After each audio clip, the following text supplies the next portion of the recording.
Astaghfirullah. Bismillahirrahmanirrahim. Assalamualaikum warahmatullahi wabarakatuh.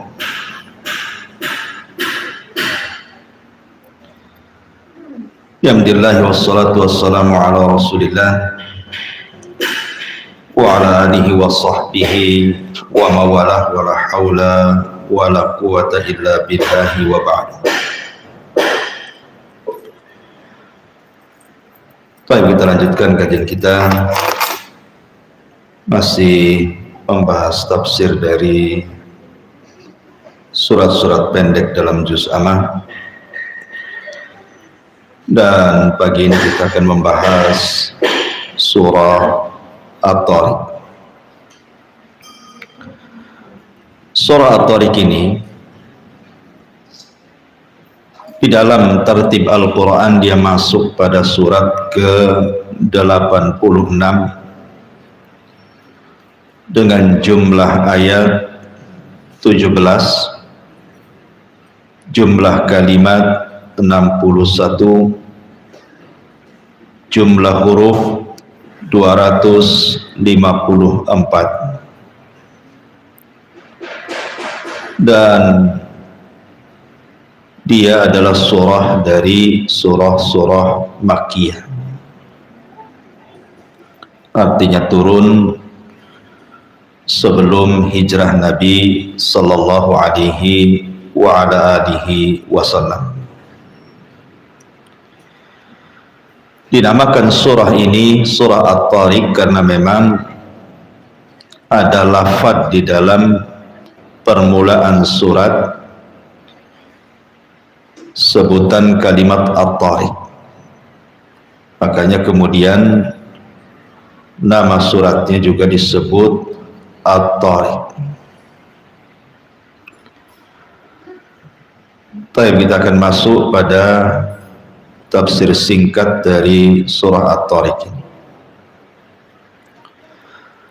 A'udzubillahi minasyaitonir rajim. Bismillahirrahmanirrahim. Was-samaa'i wat-tariq.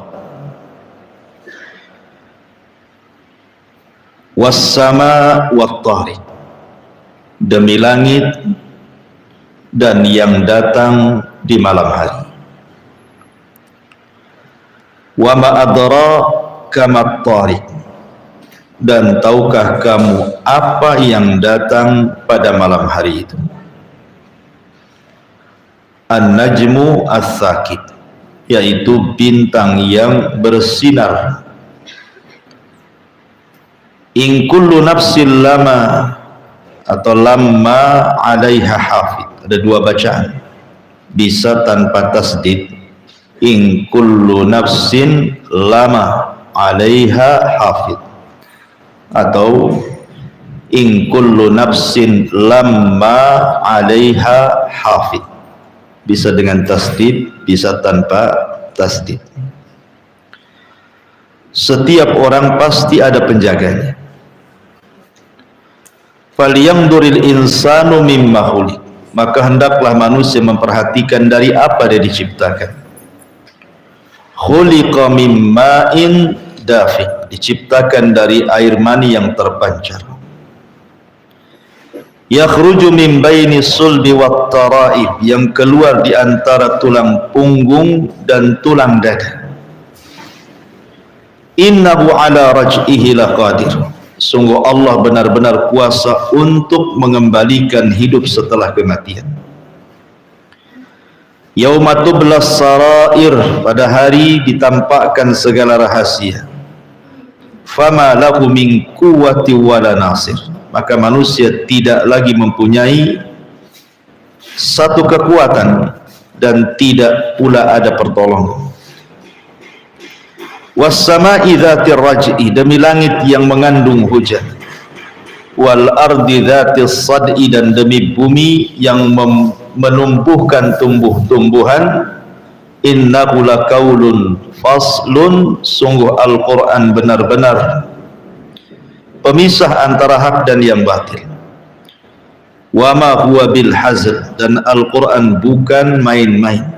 innahum yakiduna kaida, sungguh mereka orang kafir merencanakan tipu daya jahat kepada Wahai Muhammad.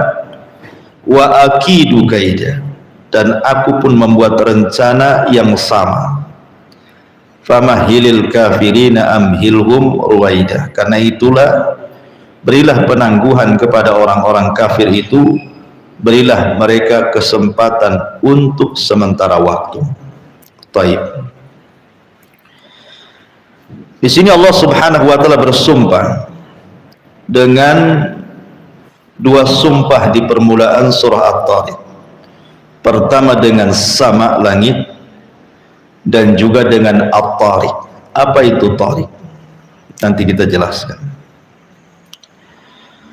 Di sini Allah Subhanahu wa taala mengatakan was-samai, demi langit. Kaidah Al-Qur'an sering saya katakan, tidaklah Allah Subhanahu wa taala bersumpah dengan makhluknya kecuali makhluk itu memiliki keagungan di hadapan Allah, karena tidak semua makhluk jadikan sumpah. Ketika langit dijadikan sumpah dalam surah At-Tariq ini, karena memang langit memiliki keagungan sebagai tanda dari tanda-tanda kuasa Allah Subhanahu wa taala. Allah bisa menciptakan satu makhluk berupa langit yang disebutkan bahwa langit itu bangunan, tetapi dia bisa ngambang tanpa tiang dengan berbagai macam isinya. Ada bulannya, ada mataharinya, ada bintangnya, ada galaksinya. Terapung, siapa yang meletakkan di porosnya kalau bukan Allah? Dan langit adalah kuasa Allah Subhanahu wa taala yang bisa kita lihat. Cukup kita menegakkan mata ke atas, kita bisa melihat langit, dan itu kuasa Allah. Makanya Allah bersumpah dengan langit. Kemudian Allah mengatakan wat-tariq. Apa itu tariq? Tariq ini diambil dari kata at-tarku. Tarku itu artinya tarkul bab. Jadi kalau ibu masuk rumah kemudian ngetuk pintu, nah itu disebut tarik namanya. Jadi mengetuk pintu itu disebut tarik. Makanya ada larangan di zaman Nabi SAW, kalau suami datang tengah malam, dilarang untuk an yatrukal bab, mengetuk pintu. Maksudnya yatruk itu dari kalimat turuk, tarik. Tidak boleh mengetuk pintu. Kalau di zaman sekarang kan gak masalah, karena sudah ada WA, tinggal kasih tahu saja suaminya. Kalau datang dari mana, kasih tahu istrinya, saya datang malam ini, gak apa-apa. Tapi zaman dulu kan tidak boleh, karena tidak boleh langsung masuk, harus memberitahu dulu. Lalu di sini at-tariq. Tariq ini isim fa'il, orang yang mengetuk. Siapa yang mengetuk di sini?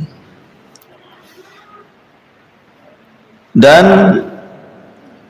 tariq dikaitkan dengan langit, maknanya langit itu memiliki pintu yang akan diketuk. Lalu siapa yang mengetuk pintu langit itu? Ada yang mengatakan penafsiran yang pertama, bahwa yang mengetuk pintu langit itu adalah ruhnya seorang mukmin yang dibawa oleh malaikat.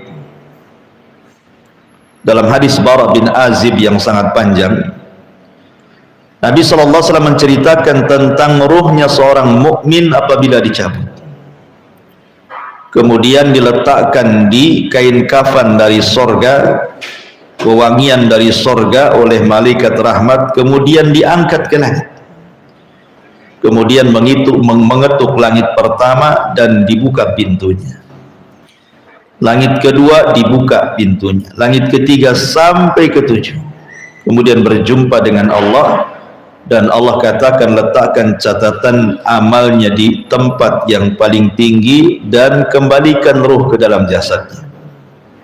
Ini penafsiran yang pertama.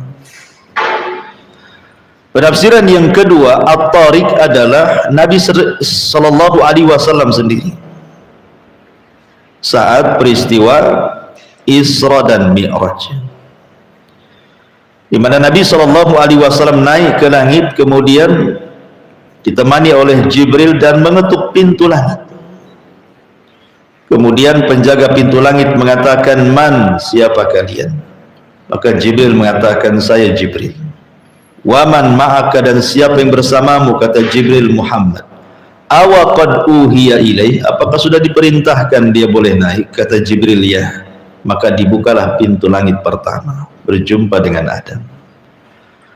Kemudian dibuka langit kedua, berjumpa dengan Isa dan Yahya. Dibuka dengan pada langit ketiga, berjumpa dengan Nabi Yusuf.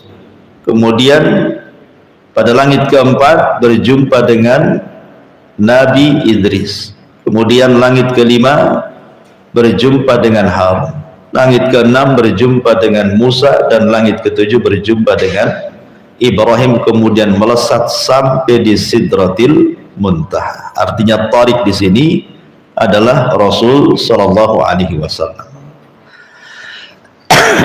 Ada juga yang mengatakan tariq di sini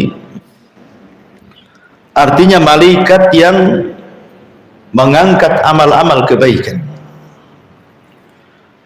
dan pintu langit itu terbuka setiap harinya 2 waktu, setiap pekannya 2 hari, dan setiap tahunnya 1 bulan. Pintu langit itu.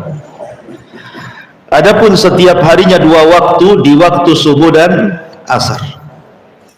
Disitulah amalan baik kita diangkat oleh para malaikat dan membuka pintu langit, mengetuk pintu langit. Kemudian setiap pekannya 2 hari, hari Senin dan hari Kamis. Maka disyariatkan puasa Senin Kamis karena amalan itu naik membuka pintu langit. Kemudian setiap tahunnya 1 bulan, di bulan Sya'ban 1 bulan pintu langit dibuka. Lah, itu makna tariq juga. Tetapi di sini ada juga makna tariq adalah sebagaimana tafsir ayat dengan ayat, seperti dalam ayat setelahnya. Wa ma adraka mat tariq. Jadi tariq itu secara bahasa adalah yang datang di malam hari. Jadi kalau seandainya Bu, di siang hari semua pakai sandal, kemudian berjalan, otomatis suara ibu tidak akan terdengar karena banyaknya orang yang melangkah dan yang memukulkan kaki ke bumi. Tapi kalau di malam hari, maka kita bisa mendengar langkah 1-2 orang kan, karena memang tidak banyak yang melangkah di malam hari. Lah, itu dalam bahasa disebut tariq, artinya yang datang di malam hari, ya kan? Secara bahasa artinya. Tetapi di sini Allah Subhanahu wa taala kemudian mentafsirkan ayat dengan ayat selanjutnya. Wa ma adraka mat tariq. Lalu tahukah kamu yang datang di malam hari itu? Ingat bahwa Nabi sallallahu alaihi wasallam merintahkan kita untuk berlindung dari sesuatu yang datang di malam hari. Maksudnya yang datang membawa keburukan. Makanya Allah mengatakan min syarri ghasiqin idza waqab. Kita berlindung dari gelapnya malam. Karena malam hari ini mungkin boleh jadi ada pencuri masuk rumah, ada hewan-hewan buas masuk rumah gitu ya. Kita tidak tahu, namanya malam hari kan. Maka kita disuruh berlindung dari tariq. Maksudnya yang datang di malam hari membawa keburukan. Tapi kalau yang datang di malam hari membawa kebaikan, ya bagus itu ya. Maksudnya berlindung dari yang datang di malam hari dengan membawa keburukan. Wa ma adraka mat tariq. Sufyan Ats-Tsauri rahimahullahu taala mengatakan, kalau ada kalimat adrak, maka pasti ayat setelahnya memberitahu apa yang dimaksud adrak di sini. Tetapi kalau menggunakan fi'il mudhari' yudrik, adraka yudriku. Kalau pakai yudrik biasanya tidak dikasih tahu setelahnya. Tapi kalau adrak menggunakan fi'il madhi, berarti setelahnya dikasih tahu. Kecuali satu ayat, al-haqqatu mal-haqqah wa ma adraka mal-haqqah, tidak tahu setelahnya apa. Itu pun satu ayat saja dalam Quran. Tetapi umumnya kalau Allah katakan wa ma adrak, dan tahukah kamu, menggunakan fi'il madhi, berarti setelahnya Allah kasih tahu. Tapi kalau fi'il mudhari pasti tidak dikasih tahu. Kalau dikatakan yudrik berarti tidak dikasih tahu, hanya Allah yang tahu. Wa ma adrak, dan tahukah kamu apa yang datang di malam hari itu? Allah kasih tahu, an-najmu as-saqib, yaitu bintang yang bersinar tajam. Bicara tentang bintang, bintang itu memiliki 3 fungsi sebagaimana disebutkan di dalam Al-Quran. Fungsi yang pertama, bintang itu sebagai penghias langit. Langit tanpa bintang itu tidak cantik, tapi langit bertaburan bintang sangat indah. Kita lihat kalau tidak hujan itu ya cuacanya sangat bagus dan tidak sedang purnama, bintang bertebaran di langit, indah sekali kita melihat langit itu, karena memang adanya bintang memperindah langit. Yang kedua, sebagai kompas, penunjuk jalan, karena di zaman dulu, orang-orang dulu belum ada Google Map, ya kan, di zaman baheula itu bahasanya. Orang melihat arah itu biasanya kalau siang hari melihat gunung, kalau malam hari melihat bintang, baru tahu arah kemana mereka melangkah.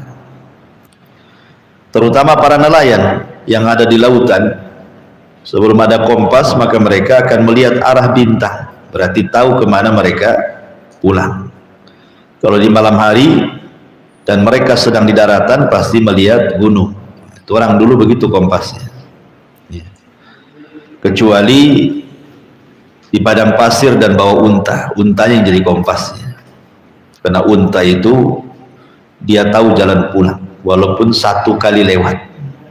Sebagaimana dikisahkan oleh Imam Ar-Razi, dia tersesat dengan jamaahnya, tidak tahu harus menuju jalan pulang. Akhirnya dia teringat dengan ayat afala yanzuruna ilal ibili kaifa khuliqat. Tidakkah kau lihat bagaimana unta diciptakan? Akhirnya unta disuruh jalan di depan, maka mereka mengikuti dari belakang, dan unta itu bisa mengarahkan mereka sampai ke kampung halaman.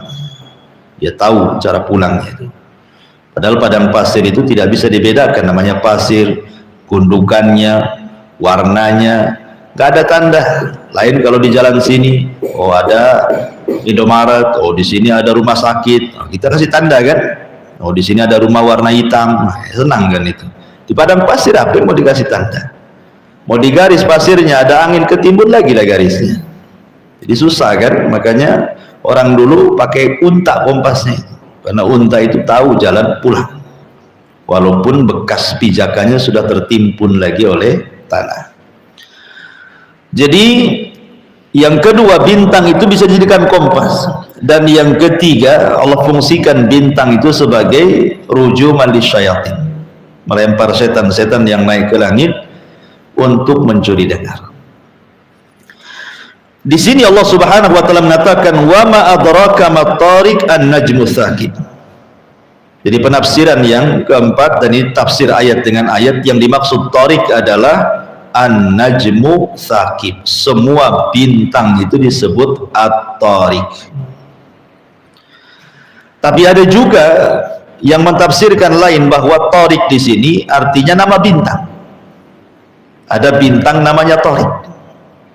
Dan kalau kita lihat di Google atau di YouTube gitu ya, itu nanti ada keluar tuh bintang tariq gitu ya. Tapi yang rajih wallahu alam, yang dimaksud tariq di sini adalah semua bintang yang bercahaya, itu disebut tariq. Ini Allah Subhanahu wa taala bersumpah dengan langit dan tariq. Baru jawab sumpahnya untuk apa? In kullu nafsin lama ataupun lamma 'alaiha hafid, dua bacaan. Karena setiap jiwa, setiap orang dan manusia, lama atau lamma 'alaiha hafid, Allah berikan penjagaan. Kalimat hafid, penjagaan ini ada dua penafsiran para ulama. Penafsiran yang pertama bahwa Allah Subhanahu wa taala mengutus kepada manusia itu malaikat-malaikat yang menjaga dia. Lahu mu'aqibatun min baini aidihi wa min khalfihi yahfazunahu min amrillah. Jadi ada manusia itu yang dikirim oleh Allah pada setiap manusia malaikat-malaikat yang menjaganya. Makanya sering saya contohkan, kalau ibu tidur di lantai dari malam sampai pagi bangun, nggak ada semut yang masuk ke lubang hidung. Padahal di rumah banyak semut kan gitu. Coba taruh gula di situ, semut dari mana-mana datang. Tapi kalau ibu ditaruh di situ, tak ada pula semut datang. Suami yang datang. Artinya bahwa siapa yang menjaga coba? Kenapa kok tidak ada binatang-binatang yang mendekat kita? Karena Allah utus malaikat untuk menjaga. Ibu di jalan naik motor, harusnya ibu ketabrak atau nabrak, nggak jadi. Siapa yang menjaga? Malaikat. Ya, jadi ibu jalan harusnya kesandung jatuh, kesandung tak jatuh pula. Nah, siapa yang menjaga? Malaikat. Jadi ada malaikat-malaikat itu yang menjaga.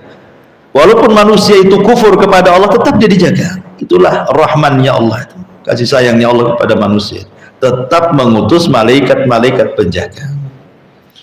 Dan Allah adalah khairun hafidh, sebaik-baik penjaga. Ini makna yang pertama.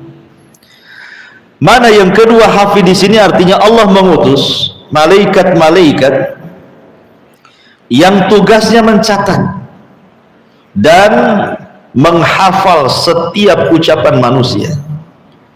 Malaikat ini tidak pernah lupa, apapun yang kita ucapkan dia hafal dan ditulis. Itulah raqib dan atid. Ya, ma yalfidu min qaulin illa ladaihi raqibun atid. Tidak ada satu pun ucapan manusia kecuali dicatat sama raqib dan atid. Makanya Imam Ahmad ibn Hanbal rahimahullahu taala saat sakaratul maut, dia mengeluarkan suara karena menahan sakit. Aduh, gitu sudah bahasa kitanya, anin. Dia mengeluarkan suara karena menahan sakit. Maka salah satu tulabnya, salah satu muridnya mengingatkan kepada Imam Ahmad, ya Imam, bukankah erungan saat sakit itu adalah kalimat? Dan bukankah setiap kalimat akan dicatat oleh malaikat raqib dan atid? Kemudian muridnya membacakan ma yalfidu min qaulin illa ladaihi raqibun atid. Tidak ada satu pun ucapan kecuali dicatat raqib dan atid. Tiba-tiba Imam Ahmad terdiam.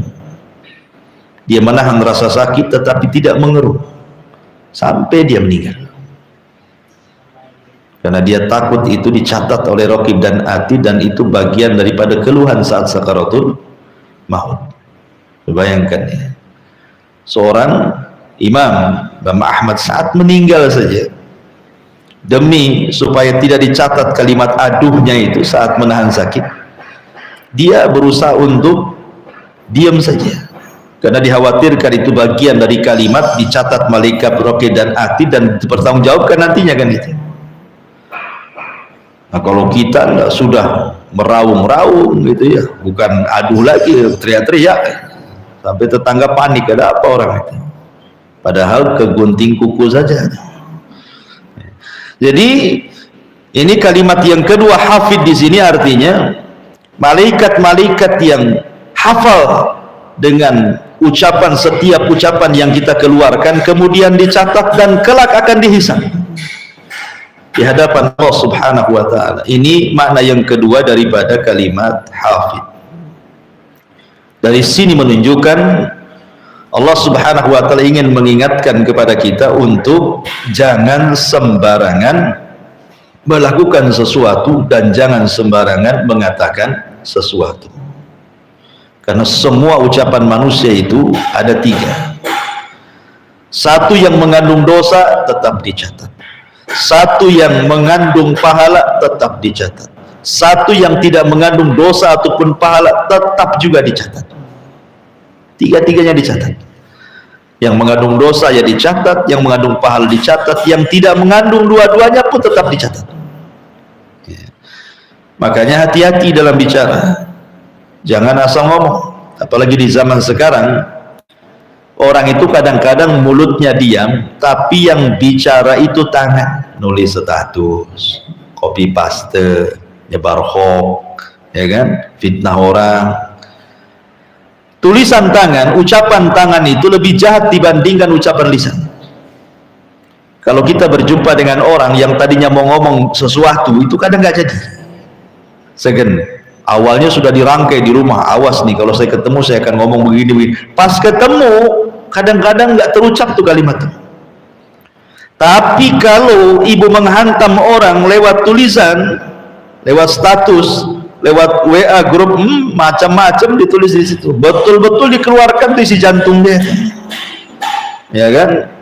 Makanya hati-hati. Makanya Allah juga mengatakan dalam surah Yasin itu, yauma nakhtimu ala afwahihim wa tukallimuna aydihim.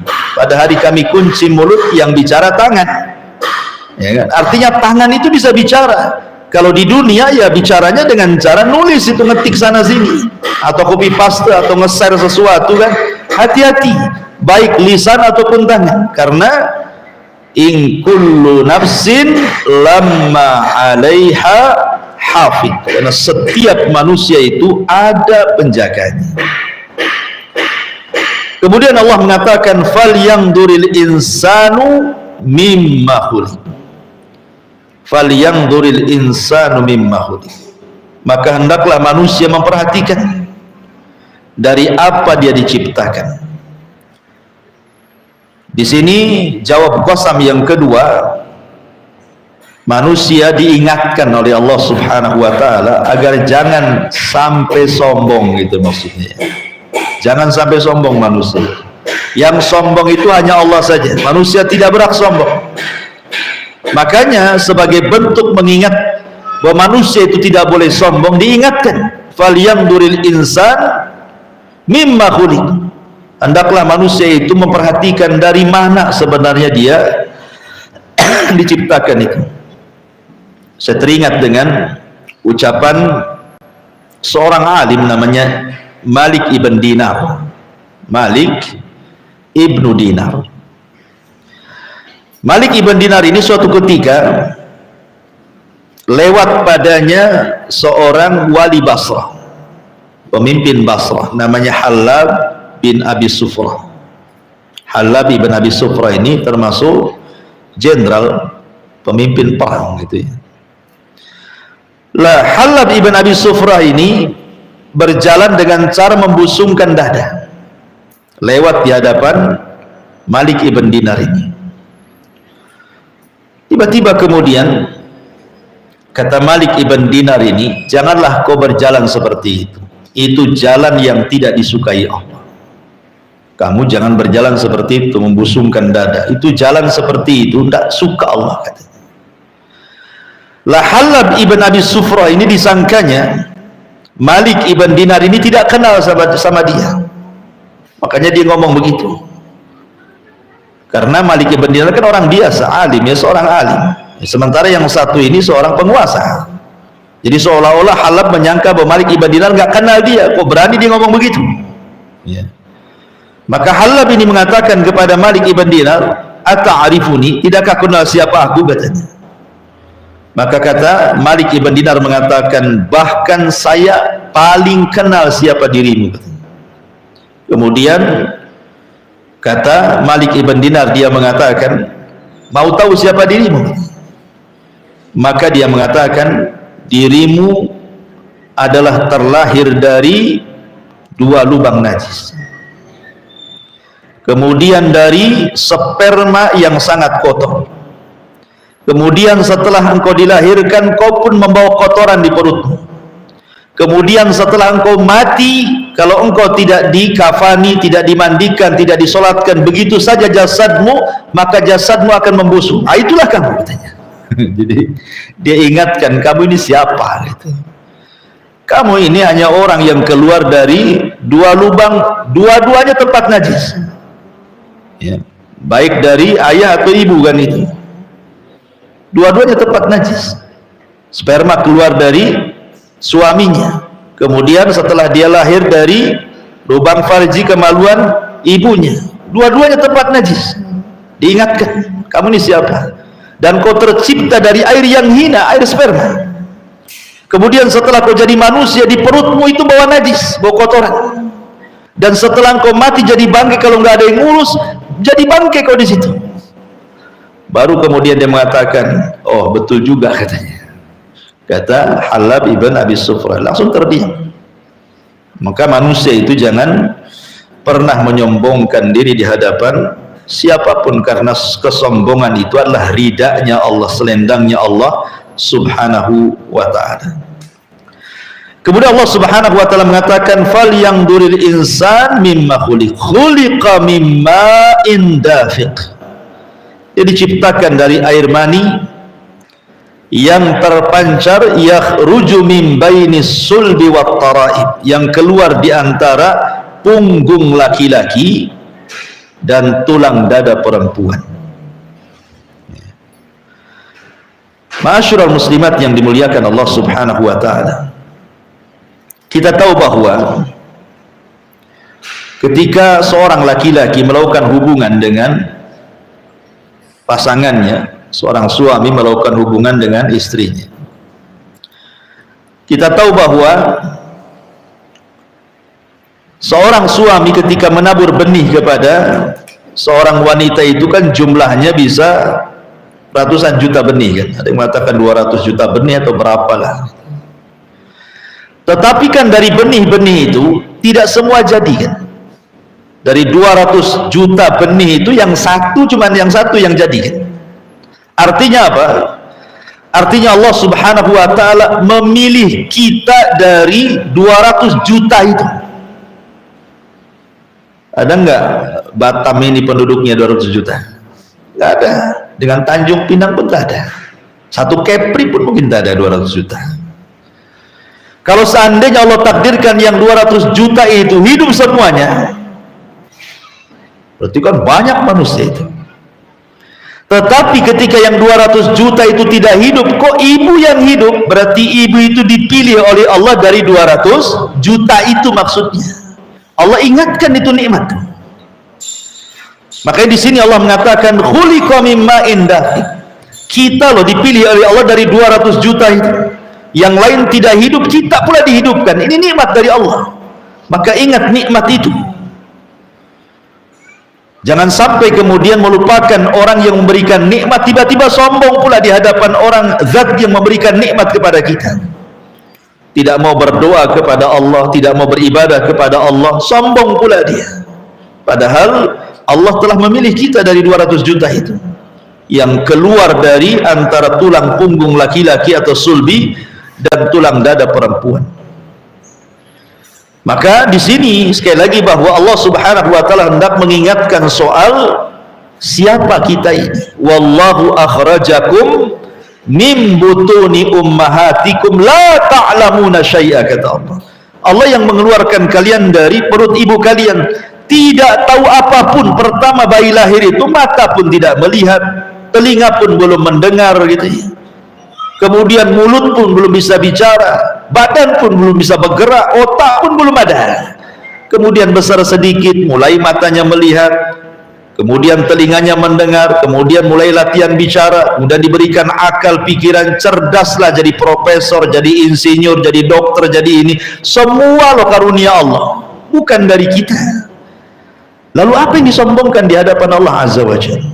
Maka jangan pernah sombong, baik di hadapan Allah ataupun di hadapan manusia. Sama-sama dari air yang hina, apa yang mau disombongkan? Jadi Allah ingatkan, jangan sampai sombong. Innahu ala raj'ihi laqadir. Apalagi kalau sombong itu sesuatu yang tidak punya sebab kesombongan, sombong pula dia. Makanya Rasulullah SAW pernah mengatakan 3 orang yang tidak akan dilihat oleh Allah, tidak akan diajak bicara oleh Allah, dan tidak dibersihkan Allah, dan bagi mereka azab yang pedih. Salah satunya apa? Ailun mustakbir, sudah miskin sombong. Sombong itu kan harus ada penyebabnya. Boleh jadi dia kaya, dia sombong dengan kekayaannya, sebab kaya dia sombong, wajar kan itu. Dia sombong karena kaya. Cantik, dia sombong karena cantik. Sudah jelek sombong lagi. Kemudian dia punya jabatan, sebab jabatan dia sombong. Ini tidak ada penyebab untuk sombong, kok dia sombong? Kan aneh itu. Nggak ada yang disombongkan, kok dia sombong? Makanya Rasul mengatakan, kalau ada orang kaya sombong, itu lebih ringan dosanya dibandingkan orang miskin sombong. Karena orang miskin sombong itu tidak ada penyebab untuk sombong, kok dia sombong gitu maksudnya. Kalau orang kaya sombong ada penyebabnya, karena dia punya harta kan. Makanya orang miskin sombong lebih besar dosanya dibandingkan orang kaya sombong. Dia tidak akan dilihat Allah, tidak akan diajak bicara Allah, tidak akan disucikan Allah, dan bagi dia azab yang pedih. Ngeri ya. Makanya ya dua-duanya tidak boleh, baik orang kaya sombong, orang miskin sombong. Tapi kalau sudah miskin sombong, sudah jelek sombong, apa yang mau disombongkan? Dia nggak punya sebab kesombongan. Jabatan tak punya, kemudian harta tak punya, tampang pun pas-pasan, apa yang mau disombongkan kan itu? Kok aneh orang kayak gini. Jadi ingat bahwa jadilah manusia itu yang tawadhu. Innahu ala raj'ihi laqadir. Sungguh Allah benar-benar kuasa untuk mengembalikan hidup setelah kematian. Dan ini penafsiran yang benar. Karena ada juga mentafsirkan bahwa Allah sanggup mengembalikan manusia yang sudah dewasa jadi kecil, jadi bayi, jadi sperma, dimasukkan lagi ke lubang kemaluan. Ada juga mentafsirkan seperti itu. Maksudnya di sini innahu ala raj'ihi laqadir, maksudnya Allah mampu kelak mengembalikan, menghidupkan setelah kematian. Kan ini konteksnya orang-orang musyrik Arab itu tidak yakin adanya kebangkitan. Orang-orang musyrik Arab itu tidak yakin bahwa ada kehidupan setelah kematian. Bagi mereka, mereka hidup dan mati itu hanya ditentukan waktu saja. Ya, kalau mati sudah waktunya. Mereka tidak akan berpikir bahwa mereka akan dibangkitkan, karena mereka berpikir logika akhirnya ketika tidak masuk akalnya ditolak. Tidak mungkin orang jadi tulang belulang, kemudian dimakan cacing tanah, kemudian sudah jadi tanah pun kok bisa Allah merangkai. Ini mustahil. Itulah pemikirannya orang-orang musyrik Arab. Makanya Allah subhanahu wa ta'ala membantah, innahu ala raj'ihi laqadir. Allah maha mampu untuk membangkitkan setelah kematian, walaupun sudah seperti tanah, sudah jadi tanah. Allah mampu karena ada satu tulang ekor yang tidak bisa dilihat kecuali dengan alat, itu tidak pernah dihancurkan Allah walaupun kiamat dibangkitkan. Dari tulang ekor itulah yang tidak bisa dilihat kecuali dengan alat, kita dibangkitkan kembali oleh Allah subhanahu wa ta'ala.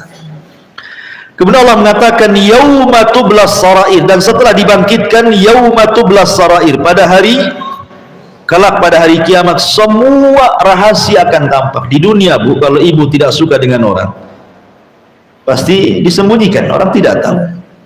Sok senyum depan kita, rupanya dia pula yang menikam kita. Karena kita tidak tahu kan, itu rahasia. Di dunia ini yang hasad tetangga sebelah mana kita tidak tahu, yang kiri kah, yang kanan kah. Rupanya yang hasad yang depan muka pula, yang disangka baik itu kita tidak tahu. Tapi nanti pada hari kiamat semua akan terbuka.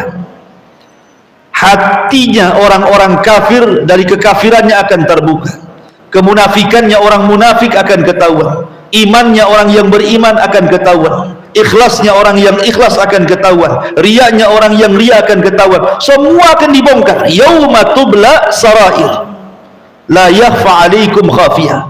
Bagi Allah tidak ada yang tersembunyi. Bagi Allah itu tidak ada yang sembunyi, baik di dunia ataupun di akhirat. Dan di akhirat semua akan ditampakkan di halayak manusia, dipermalukan kita di hadapan manusia. Orang yang diam-diam gibah nanti dikasih tahu tuh, dulu kamu digibah oleh sebelah tuh, Kamu tidak tahu saja itu sedang bergibah karena sandalnya dimasukkan semua ke rumah. Sedang rame-rame gibah kita.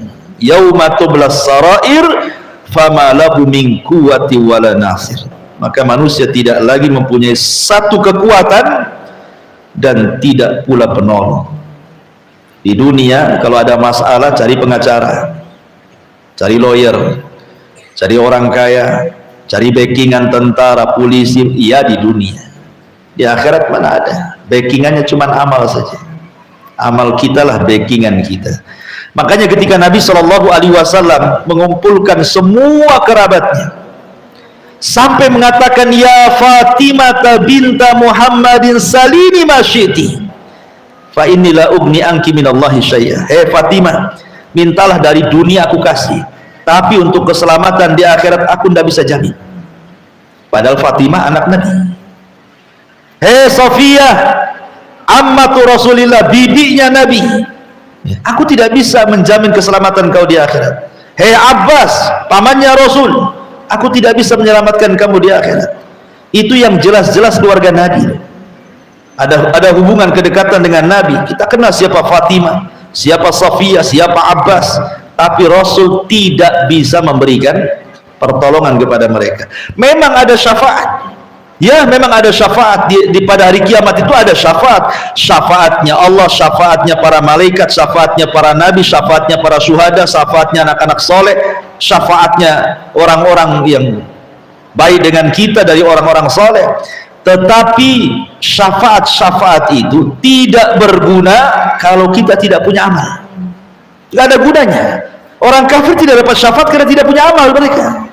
Jadi hakikat yang menyelamatkan kita bukan syafaat, tapi amal kita sebenarnya. Karena dengan sebab amal kita lah maka kita diberikan syafaat.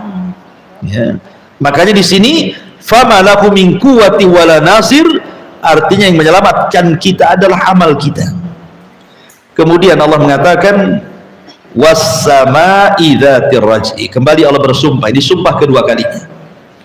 Was-sama'i dzatir raj'i, demi langit yang mengandung hujan. Tentu yang dimaksud sama langit pada sumpah kedua dengan langit pada sumpah pertama berbeda. Maksudnya pada sumpah pertama was-sama'i wat-tariq, artinya langit dunia, ya, langit dunia. Tetapi yang dimaksud was-sama'i dzatir raj'i, sama di sini maksudnya bukan langit dunia tetapi maksudnya awan. Jadi Allah bersumpah dengan awan karena awanlah yang mengandung air, kan itu ya. Di sini bersumpah dengan awan. Walaupun secara bahasa langit itu ma fawqa ra'si fahuwas sama, di atas kepala itu disebut langit. Tapi yang dimaksud was-sama'i dzatir raj'i di sini Allah bersumpah dengan awan yang membawa air. Kemudian mencurahkan air ke bumi. Apa yang terjadi? Wal ardi dzati as-sad'i, dan bumi yang dzati sad'i. Sad'i itu artinya membelah. Ya, sad'i itu artinya membelah. Karena siapa yang membelah? Air itu yang membelah. Karena air itu sesuatu yang sangat kuat. Ya, kalau sudah dia berkumpul, air itu bisa apa saja menghancurkan apa saja air itu. Kadang-kadang orang melubangi itu mengebor apa saja kan diairi dulu baru kemudian bisa dibor gitu. Jadi yang membelah bumi itu adalah air. Lah dari air yang masuk ke bumi kemudian membelah itulah tumbuhan. Karena Allah mengatakan wa ja'alnal ma kulla syai'in hayyin, dan kami jadikan air itu dengan air segala sesuatu jadi hidup. Ya. Wal ardi dzati as-sad'i.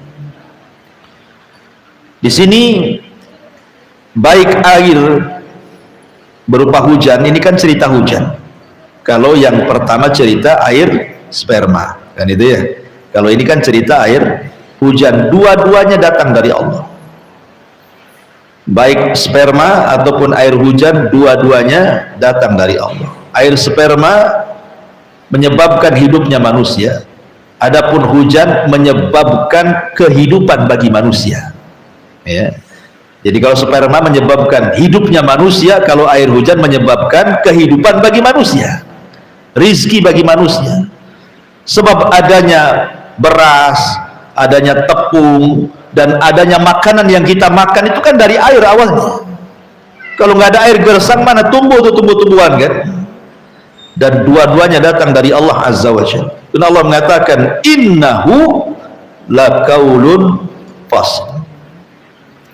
Sesungguhnya Al-Quran itu adalah ucapan fasl yang jelas, yang tegas, yang membedakan, memisahkan antara hak dan yang batil. Di sini mulai cerita Al-Quran. Kenapa?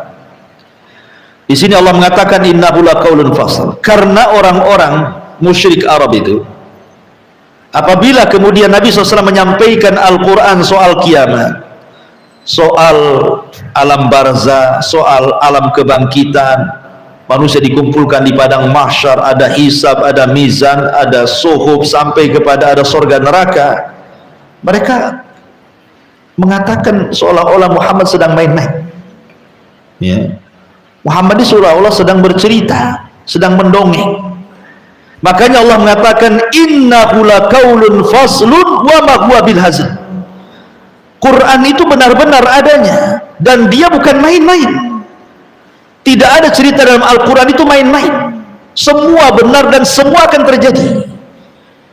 Baik cerita tentang kubur pasti terjadi, baik cerita tentang kebangkitan dan pengumpulan manusia di padang mahsyar pasti terjadi, baik ketika cerita hisab, timbangan, suhub, semua pasti terjadi, termasuk masuk neraka atau masuk surga, semua terjadi. Tidak ada yang main-main dengan Quran itu. Semua habarnya adalah sebuah kebenaran. Membantah orang-orang musyrik ini, wa ma huwa bil hazl innahum yakiduna kaida. Sesungguhnya mereka sedang membuat makar kepadamu ya Muhammad. Ketika Rasul menyampaikan Al-Quran, mulai mereka membuat makar, merencanakan untuk mengusir Nabi, merencanakan untuk memenjarakan Nabi, merencanakan untuk membunuh Nabi. Wa idh yamkuru bika alladhina kafaru liyuthbituka aw yaqtuluka aw yukhrijuk. Ketika orang-orang kafir berbuat makar untuk menangkap dan menjarakan, mengusir Rasul ataupun membunuh Nabi, Allah katakan apa? Wa yamkuruna wa yamkurullah. Maka Allah punya makar dan Allah khairul makirin, sebaik-baik makar. Sama dengan di sini, innahum yakiduna kaida wa akidu kaida. Silakan kalian buat makar, Allah punya makar sendiri. Nabi Yusuf alaihi salatu wassalam pernah dimakari siapa? Saudara-saudaranya. Bilang sama bapaknya, Yusuf gak pernah main sama kami bah, katanya. Masa tidak boleh abah kasih saya main-main dengan Yusuf? Sekali-kali kami bersenang-senang. Akhirnya dimasukkan pula ke sumur. Tetapi Allah punya makar sendiri. Rupanya diambil pedagang, dibeli oleh orang kaya Mesir, Al-Aziz. Kemudian ketika dia dibuat makar gara-gara terfitnah para wanita-wanita pejabat, akhirnya dibuat pasal karet, dimasukkan ke penjara. Bertahun-tahun Yusuf di penjara. Allah punya makar sendiri. Keluar penjara justru jadi pejabat Mesir, orang nomor 2 raja. Allah punya makar sendiri. Ya. Innahum yakiduna kaida wa akidu kaida. Maka Allah mengatakan famahhilil kafirina amhilhum ruwaida. Karena itulah beri penangguhan kepada orang-orang kafir, berilah mereka itu kesempatan sementara waktu. Artinya biarkan mereka bersenang-senang, nanti ada waktunya ketika mereka lalai, datang azab Allah kepada mereka. Mereka itu hanya sekedar istidraj saja. Jadi kalau ada orang kafir kaya, sehat, enak hidupnya, itu istidraj namanya, Bu. Allah sengaja membiarkan mereka seperti itu sampai pada waktunya mereka akan hidup sengsara di hadapan Allah Azza wa Jalla.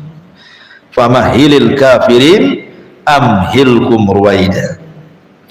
Wallahu alam. Ini secara singkat tafsir daripada surah At-Tariq. Baik, sampai di sini. Ya, silahkan kita buka tanya jawab saja.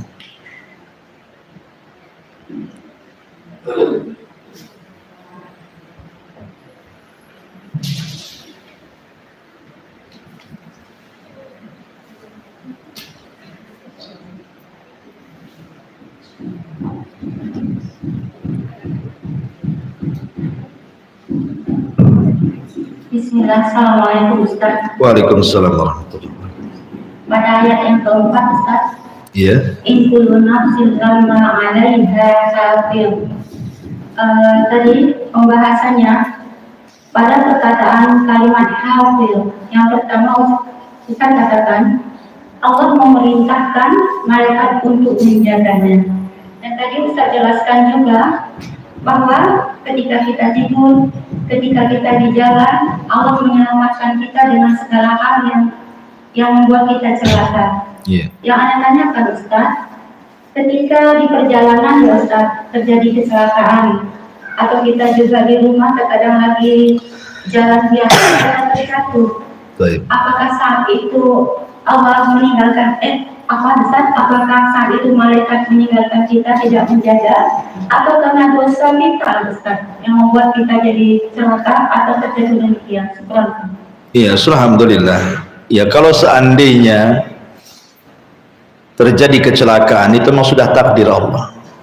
Itu sudah ditakdirkan 500 tahun sebelum Allah menciptakan langit dan bumi. Memang ibu jatuh hari itu, malaikat pun tidak bisa apa-apa, sudah ditakdirkan hari itu jatuh ya. Mau jaga dia pun tak bisa karena malaikat tidak bisa nolak takdir. Tapi malaikat pun diutus oleh Allah memang untuk menjaga kita selama ruh di kandung badan. Maka malaikat penjaga itu akan menjaga kita selama ada ruhnya. Tapi kalau ruhnya sudah dicabut, ya nggak dijaga lagi. Seperti siapa? Nabi Sulaiman. Ketika dia mati, datang rayap, kemudian menggerogoti singgasananya, robohlah dia. Ketika Sulaiman masih hidup, dia berada di singgasana, nggak ada berani rayap mendekati singgasananya.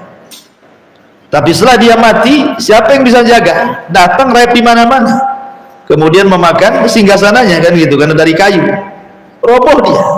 Artinya penjagaan malaikat itu selama ruh masih ada pada kita. Kalau ruhnya sudah nggak ada, selesai tugas dia. Adapun kalau seandainya Allah takdirkan celaka, jatuh, ketabrak, mati, itu semua berkaitan dengan takdir. Bukan berarti malaikat penjaganya hilang, bukan. Tetap malaikat itu ada yang menjaga kita. Kalau memang terjadi seperti itu, sudah takdir Allah Subhanahu wa ta'ala. Wallahu a'lam. Terus ayat yang terakhir Ustaz. Iya. Wamahililka fili anfil kubuaya. Di situ tadi dikatakan bahwa ayat ini bukan hanya pengkhususan untuk orang Yahudi atau Nasrani ya Ustaz ya. Iya. Berarti termasuk kita orang-orang Islam ketika kita terlalai dengan harta dan segalanya, berarti juga itu istighfar Ustaz. Iya. Subhanallah. Ya, alhamdulillah.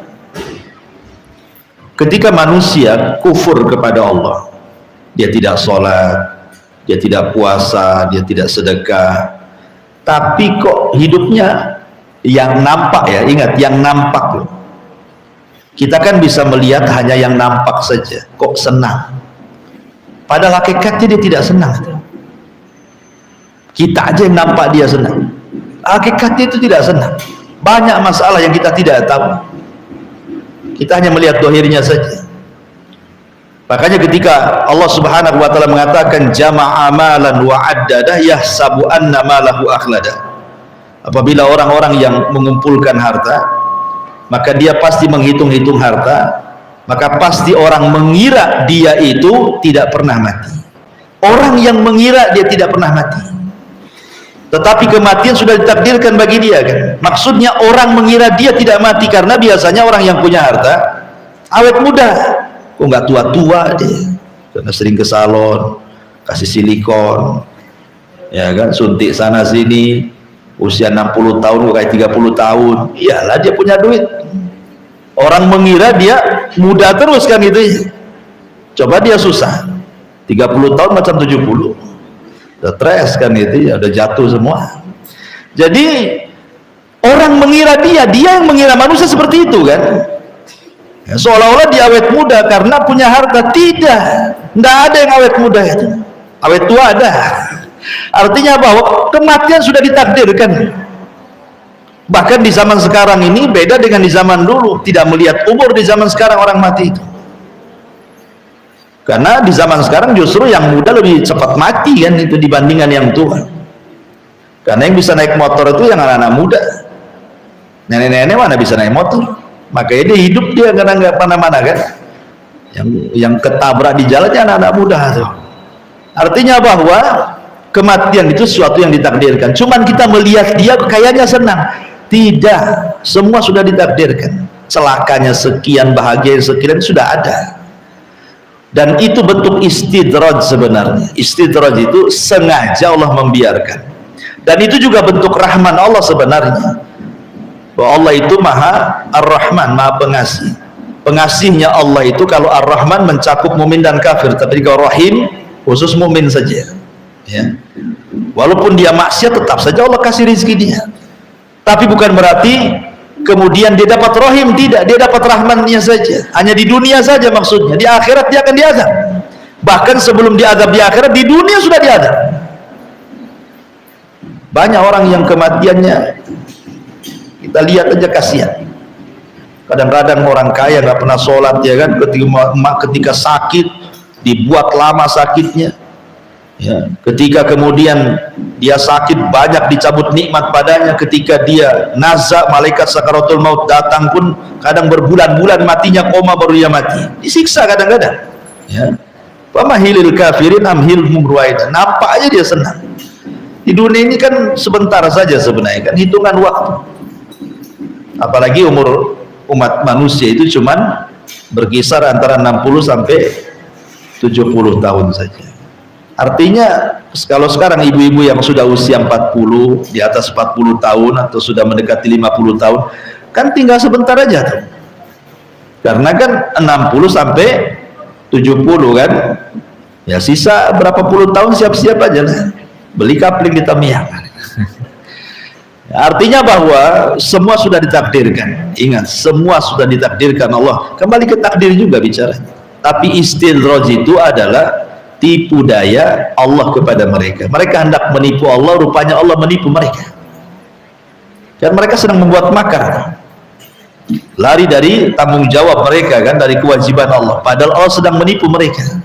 Dikasih nikmat sesaat di dunia, di akhirat masuk neraka, dikekalkan di dalamnya. Naudzubillah.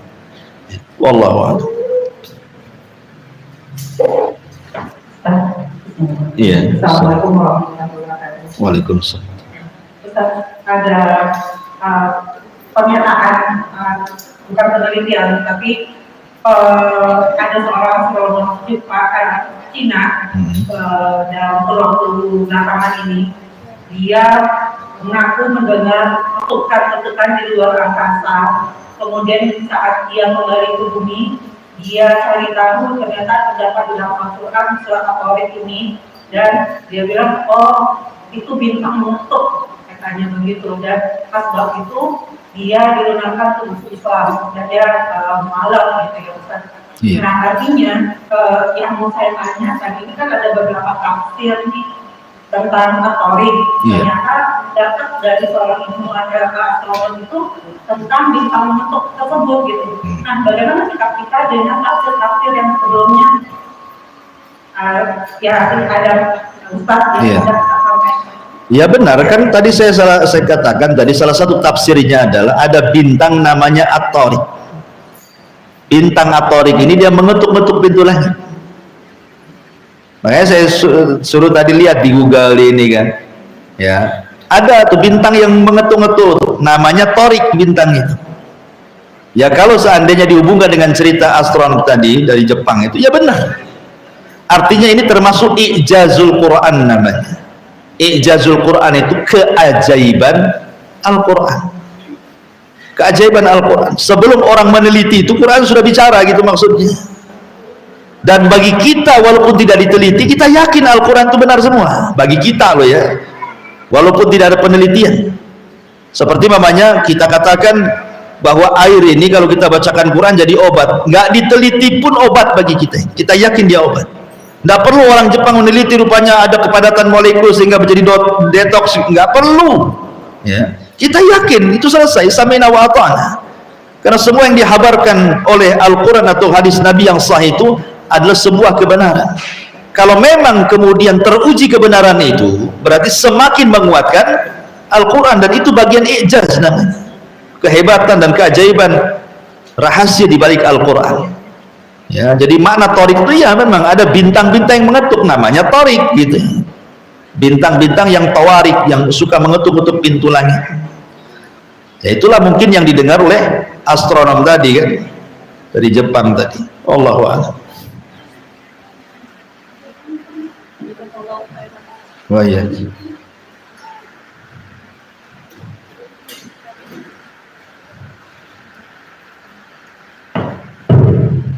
Ustaz, ini nggak ada yang tanya satu lagi ya Ustaz. Iya. Tapi tadi anak lupa ayat keberapa. Yang isi dari pembahasannya, semua apa yang kita buat besok akan Allah ungkapkan. Kepura-puraan kita, sesama teman atau tetangga kita bermuka manis ternyata hatinya busuk. Kan gitu ya Ustaz? Iya. Terus gimana Ustaz? Ketika kita memang terkadang kita belum mengenal seseorang itu ya Ustaz. Tapi ini bukan dari hati kita ingin berpura-pura. Tapi memang dibilang tidak ingin berpura-pura, kita pura-pura ya Ustaz. Kita menyambut seseorang atau berkenalan seseorang, kita kan belum tahu ya Ustaz. Yeah. Tapi misalnya dia katakan begini, anak ini fulan, oh Masya Allah fulan, tapi di hati kita tuh belum tahu siapa dia, tapi kita sudah mengakrabi dia hanya untuk supaya dia mendekat kepada kajian ini. Itu apa termasuk kita berpura-pura di situ kan?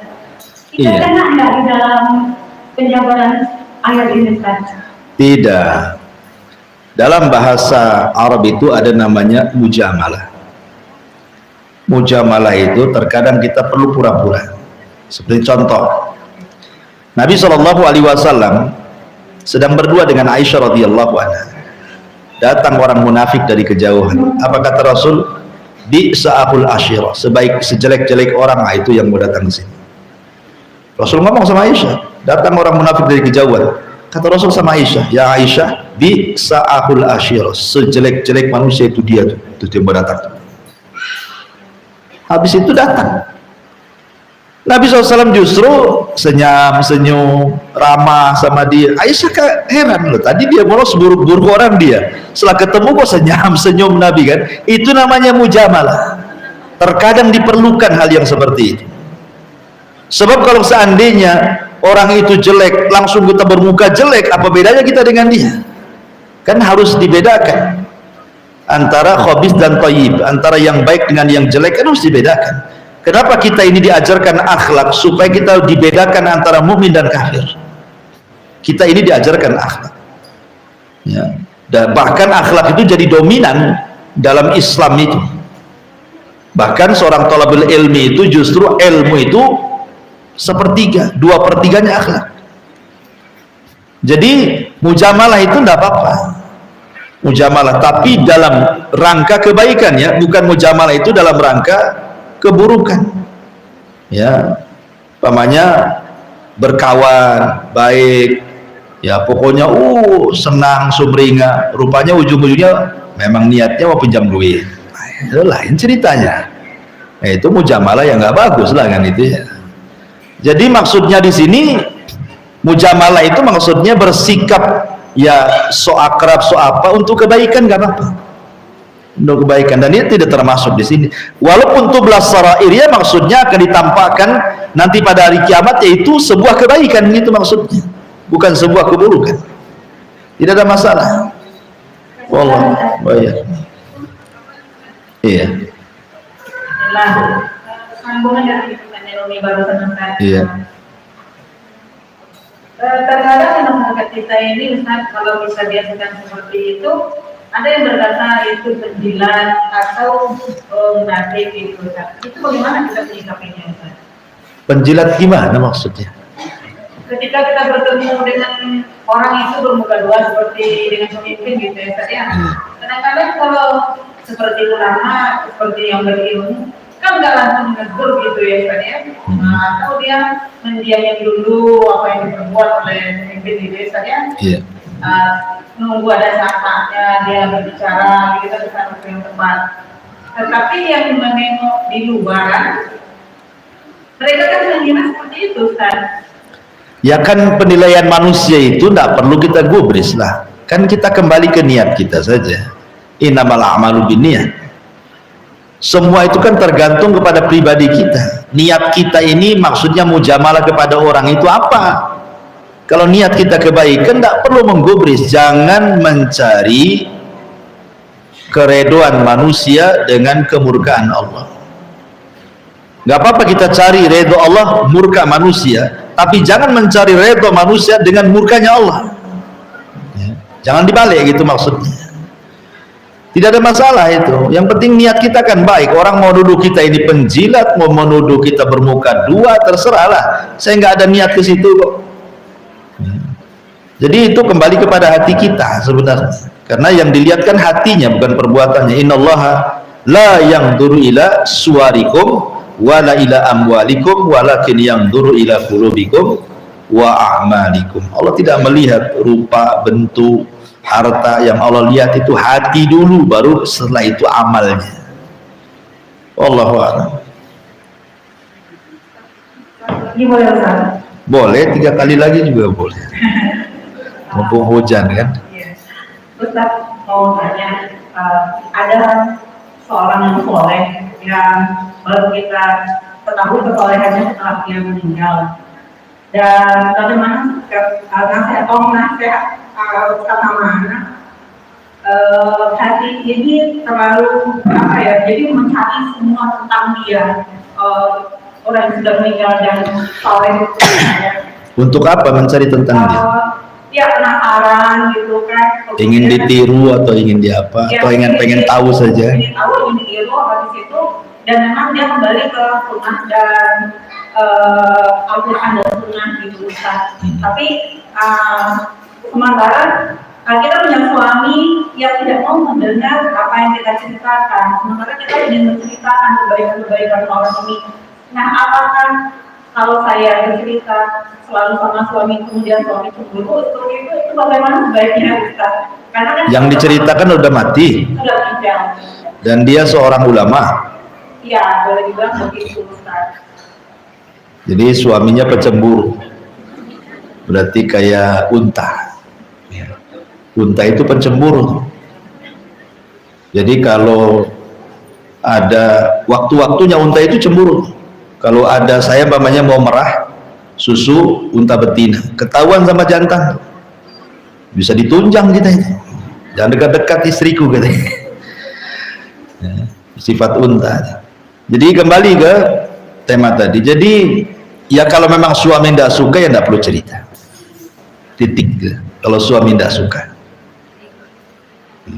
Bagaimanapun tidak, kan ada hadisnya mengatakan tidak boleh memasukkan ke rumahmu yang suami tidak suka. Kalimat memasukkan bukan mesti badannya dimasukkan ke rumah, bisa juga lewat cerita kalau suami tidak suka, karena tidak semua cerita kebaikan itu disukai. Jangankan ibu, sekelas Aisyah radhiyallahu anha, kalau Rasul menceritakan kebaikan Khadijah nggak suka dia, cemburu dia, sampai mengatakan, ya Rasulullah, ya kan, kenapa kau cerita wanita tua dan sudah meninggal, di hadapanmu loh ada wanita cantik masih muda, katanya.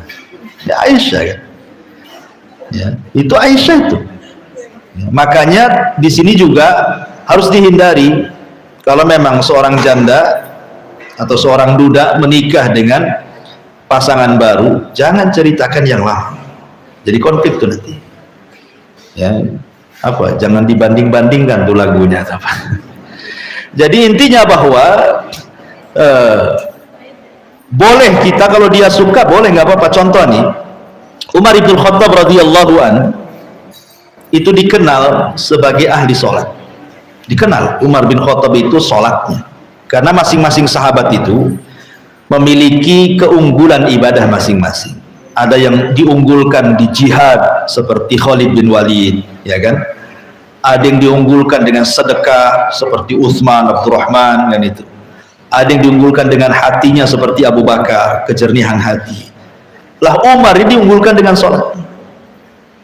Saking rajinnya dia sholat itu, ibadahnya luar biasa dalam sholat, sampai matanya itu ada bekas jalan air hitam ya. Jadi kalau Umar menangis sampai lewat situ saja, sampai menghitam, ada bekas jalan air mata di matanya Umar itu.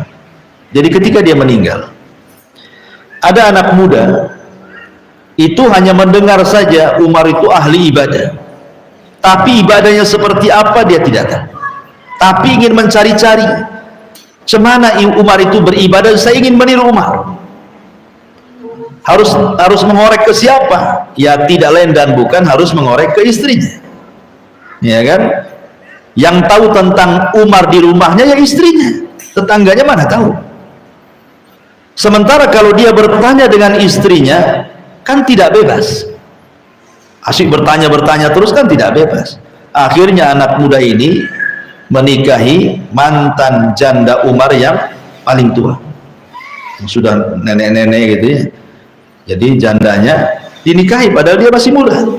Anak muda nikah sama nenek-nenek, hanya ingin mengorek keterangan Umar, itu saja. Jadi laki-laki muda ini, anak muda ini sengaja menikahi salah satu istri Umar yang udah janda itu, yang paling tua, karena yang paling tua yang paling lama menikah, kan otomatis lebih paham kan kondisi Umar. Hanya ingin mengorek saja. Luar biasa. Artinya boleh kita mengorek seseorang kalau untuk ditiru kebaikannya, untuk dicontoh kebaikannya. Tapi kalau kasusnya tadi, kalau suami tidak suka diceritakannya, tidak usah. Ya. Nanti justru setan masuk di situ, nanti ngasih was-was, yang enggak. Jangan-jangan ada hubungan kamu dengan orang mati ya katanya.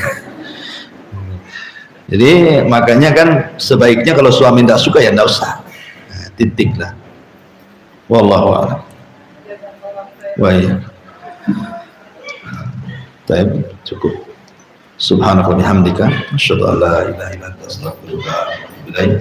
Wallahu ta'ala. Assalamualaikum warahmatullahi wabarakatuh.